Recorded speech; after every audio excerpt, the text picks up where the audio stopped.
Hello বন্ধুরা, আজকে তোমাদের ঝিঙে আলু পোস্ত রান্না করে দেখাবো। প্রথমে আলুটা ছোট ছোট করে কেটে নিয়েছি, ঝিঙেটাও আলাদা করে ছোট ছোট করে কেটে আলাদা করে রেখে দিয়েছি। তারপর কড়াইতে তেল দিয়ে তেলটা যখন গরম হয়ে এসছে তখন আলুটা ঢেলে দিয়ে নাড়াচাড়া করে লাল লাল করে ভেজে তুলে নিয়েছি। তুলে নেওয়ার পরে যে তেলটা আছে ওই তেলে হালকা করে ঝিঙেগুলো ভেজে তুলে নিয়েছি।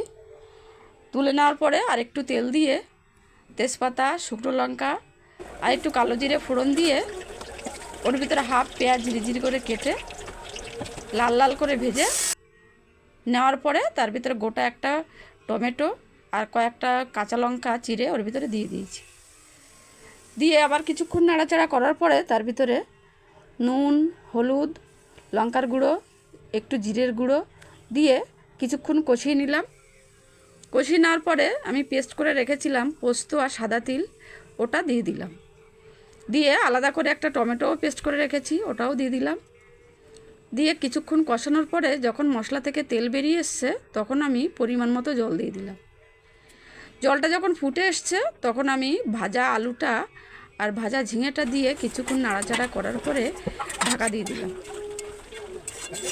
ঢাকাটা দিয়ে